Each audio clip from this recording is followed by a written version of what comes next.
Good morning, ladies and gentlemen. Happy Wednesday. Happy Thursday to you. I'm all mixed up on these days. Want to thank you for joining me and welcome to a brand new podcast. I'm your host, Sean Robert Grant. It's called Your Spirit, Your Business, and I base this completely off of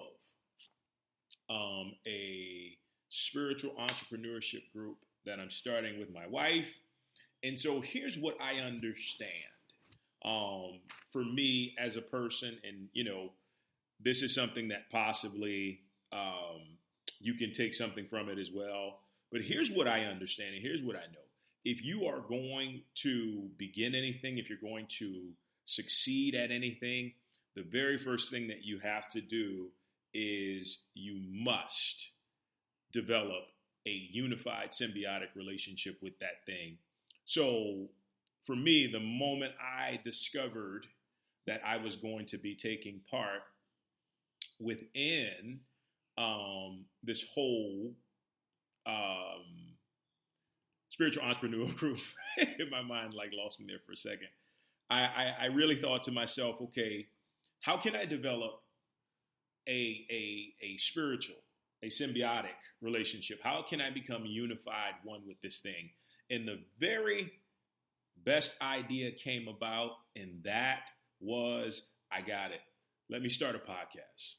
Because one of the greatest, most important and significant spiritual times for me is when I'm podcasting. Because look, I don't write any of this stuff out. I just basically say, divine, use me as your vessel. I surrender to the divine truth, and I'm going to allow it to move through me, and whatever comes out of my mouth is coming straight from the divine. So that's exciting for me. And so that's why I definitely want to start this. You know what? If you're in the Fort Lauderdale area, March 4th, 12 p.m. is the very first class. And we're excited. Got some amazing things planned for that day. Once again, I'll just be filtering what decides to come through from spirit. And, in all honesty and truth, that is what has helped me the most in my life. And I'm going to continue to roll with it, right? So with that being said, let's get into this. So spirit is your greatest asset in business and in life. And so before I get into anything, what I want to really just discuss is that sometimes business can be very, very complicated because we are looking for ways to complicate it. And, oftentimes, if you look at the description of this episode, it basically says, don't start marketing, don't start looking to take action, don't start doing anything before you connect with spirit, before you connect with the divine. And here's why. You can be doing all the right actions, but if your heart is not aligned with this stuff and your heart's not in it, it ain't working. It ain't happening. I don't care how business savvy you are, and even if it does get off the ground, it will fall apart because the most important thing, especially when it comes to spiritual-based entrepreneurship, right? The most important thing is that you connect first, right? You connect first. And what's so great about that is that your business is only going to reflect your life, right? Your business is only going to reflect your life. And so what do I mean by that? It means that everything that's going on inside of you, okay? Everything that's going on inside of you is what's going to be going on outside of you, right? The other day on my other podcast, Love Your Vibe, I was talking about how a lack of love within moved me to every single possible opportunity, business colleague that possessed a lack of love. All because I had a lack of love and approval for myself within. That's exactly what I took in. That's exactly what I manifested in my life and in my business. And it always started the same way. It would shoot off like a rocket. And then all of a sudden it would just absolutely fall apart, because here's what happens. When the height of the success materialized, the other person began to become jealous, began to become, how do I put this? Upset, angry, like, what are you doing? Like, why do you feel like you can do it this way? And basically in a nutshell, they turned on me, and it was because I sought out the opportunity that lacked love. I sought out the business opportunity that lacked love. And I did this way more than enough times than I needed to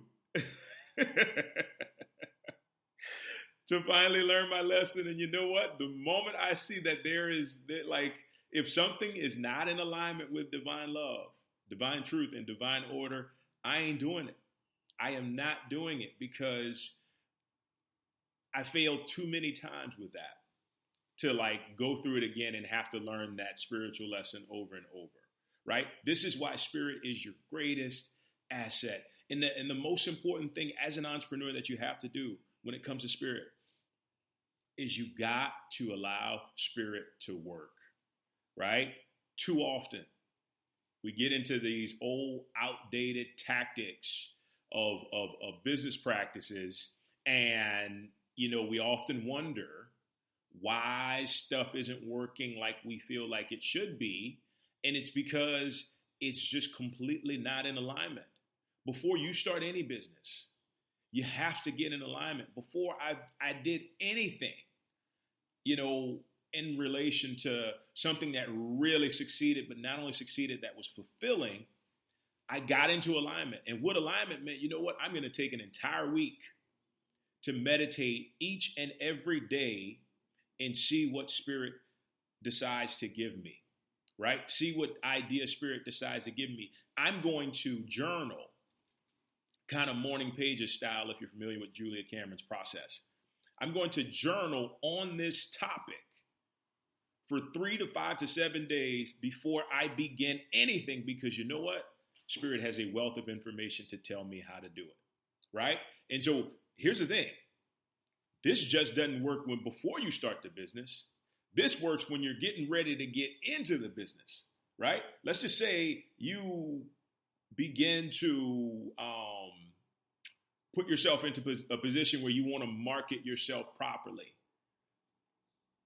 Do an automatic writing, do an intuitive writing. And look, you may say, oh, well, I'm not really that intuitive. Everybody's intuitive. Everybody's psychic. If you take the time to quiet yourself down, okay, and just step into a place of love, you can automatic write. You can journal about this. Anytime I ever get ready to speak, I'm journaling about the topic up until I get to the point. And you know what's interesting is I might not even use that stuff, right? I might not even use that stuff, but what it did is it opened that unlimited channel where all this information can flow through. And almost every single time, I always wind up changing, or spirit winds up saying, this is a better direction to go into at this time, right?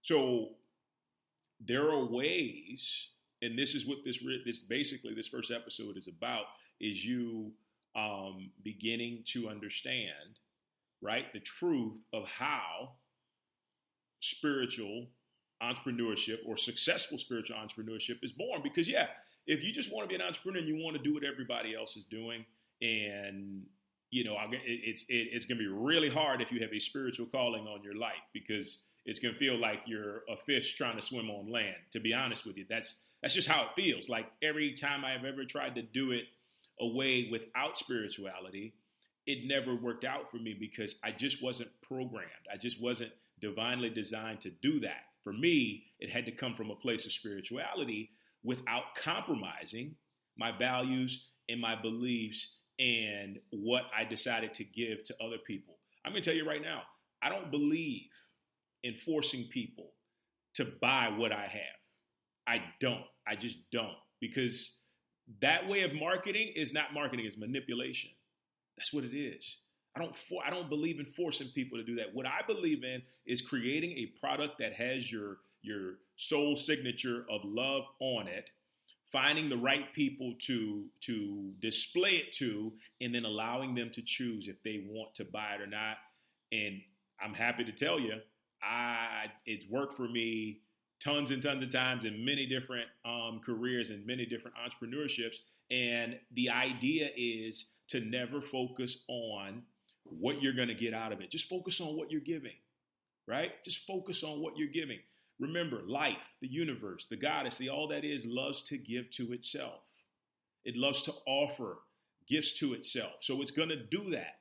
And if it knows that your heart is in it, this business is going to work out, even if it's just a jumping off point to another spiritual business that you have. But it's so important to keep spirit first. Before I do anything in the morning, before I wake up, you know what my first, very most important intention is to say? I surrender. I surrender to divine love, divine order, and divine truth in everything that I take part in. Because if I'm doing this, all of a sudden, everything that is not aligned with that truth will dissipate, will dissolve, will fall away. I mean, before you know it, so a lot of times we get caught up into thinking, okay, how can we get past the stuff we really don't want to encounter? And it comes with just centering yourself, right? It comes with just centering yourself first and foremost and getting into a space of just complete, undisturbed peace. Because it's only here where you can truly feel, know, understand what the divine is relaying to you. Lao Tzu had an amazing quote I posted a couple years ago. I'll read it to you right now. It says, at the center of your being, you have the answer. You know who you are, and you know what you want. Let you think about that. I'm going to say that one more time. At the center of your being, you have the answer.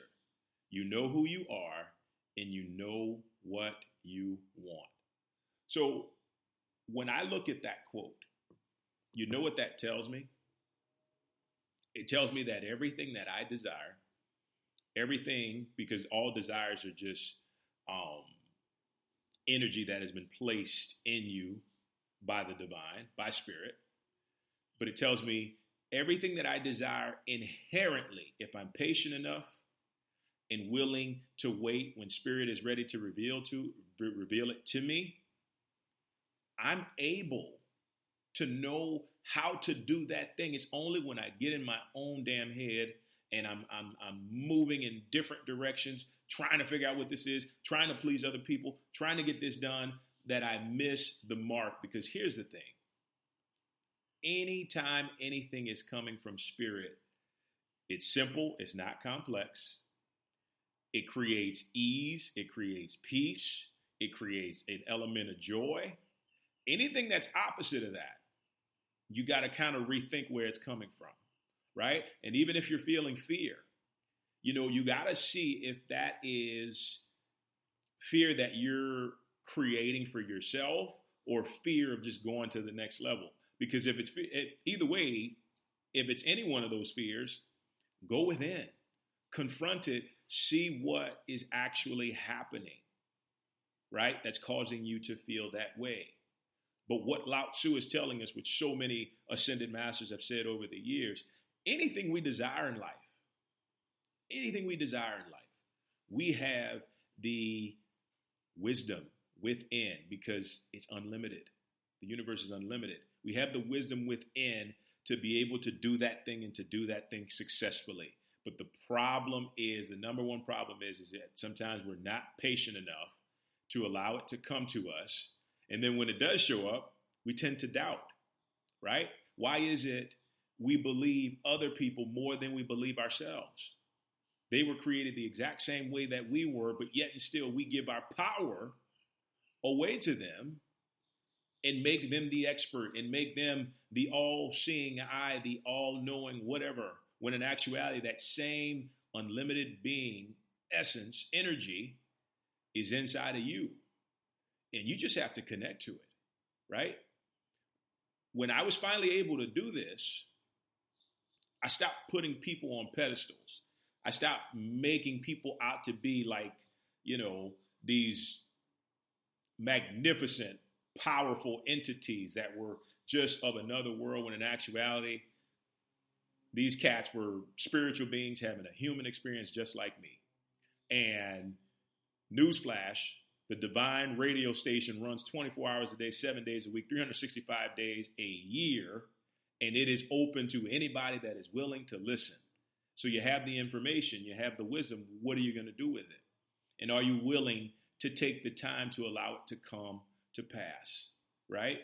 So I want to share something with you, and then I'm going to let you go in just a bit. Last year, I did 2 series. One was called The Audition Chronicles. And it was basically just me documenting every interesting audition that I had and different insights. It actually led to me writing a book that I still have to edit. And the other one was The Money Chronicles. And so with me, I struggled a whole lot growing up with money, but I was so passionate and still am very passionate about the subject that I really wanted to dive into it. And would you know, just by that passion and taking a moment to connect to the spirit within and journal about this, I journaled 30 days straight. I wrote a love letter to money 30 days straight. And when I say money, I mean the energy of money. That's one of the things I realized. But the truth of the matter is, my point with both of these was that it was the passion and then the connection to spirit and waiting for spirit to move that allowed me to come up with ideas. Like I just watched one of the videos this morning. I'm like, where did that come from? And then immediately I knew it was me being able to receive the transmission that was taking place from the divine. And it's no different with anything else, whether it's business, love, life, all of it. Just wait and understand. Remember, if you hear nothing else, remember nothing else on this podcast. It's of ease, joy, simplicity, and something that even sometimes makes you excited.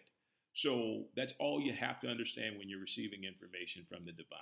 Guys, thank you so much for joining me today. It has been a pleasure, and we look forward to talking with you soon. Take care.